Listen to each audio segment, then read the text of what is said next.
We all know that there are rich countries and poor countries. The United States? It's one of the richest countries in the world with one of the highest standards of living. The Central African Republic? It's one of the poorest countries in the world. Mexico? It's somewhere in between. But just how big are these differences between the rich and the poor countries? And how do we measure these differences? We're going to measure the differences in living standards by looking at real GDP per capita.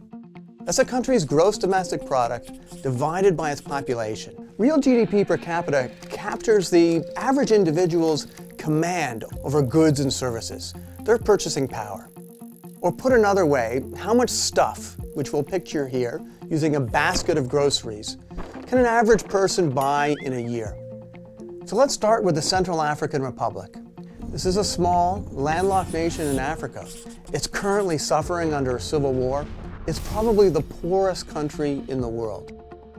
In the CAR, an average person can buy just 6 baskets of stuff in a year. Now let's consider Mexico, a country you might be a little bit more familiar with. If the average person in the CAR, they can buy 6 baskets of goods in a year, how many baskets do you think that the average person in Mexico can buy? Take a moment, take a guess, make a mental note of it. We'll come back to that. Now let's look at the largest of the developed nations, the United States. How many baskets of goods do you guess that the average American can buy in a year? Okay, have you got your guesses? Here are the answers. In our depiction, each basket is worth $100 of buying power per year. Using data from the International Monetary Fund, real GDP per capita in the Central African Republic is about $600 per year. Just 6 baskets. Real GDP per capita in Mexico, in contrast, is $17,800 per year, or 178 baskets. Both of these numbers, by the way, have been converted to dollars by taking into account differences in prices in these countries. These are so-called purchasing power parity conversions, the most accurate way we know to compare living standards across different countries. Now let's look at Mexico and the CAR again.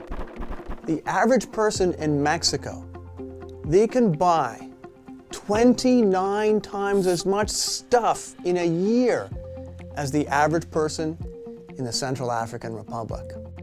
What about the average American? Well, this is how much the average American could buy. 545 baskets. That's 3 times more than the average person in Mexico and 90 times more than the average person in the Central African Republic.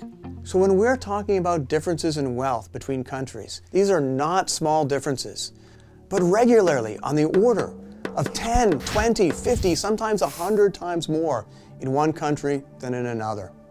And countries that we might sometimes lump together in our mind as being poor, like Mexico and the Central African Republic, they're not nearly in the same league. The prosperity in Mexico, it's much closer to the United States than it is to the truly destitute nations, such as the Central African Republic. Have these huge disparities in wealth, have they always existed? Are countries converging? Are they diverging? Is it getting better or worse? Are some countries catching up? These are all topics of some of our upcoming videos, so get ready to dig in. If you want to test yourself, click Practice Questions. Or, if you're ready to move on, you can click Go to the next video. You can also visit mruniversity.com to see our entire library of videos and resources.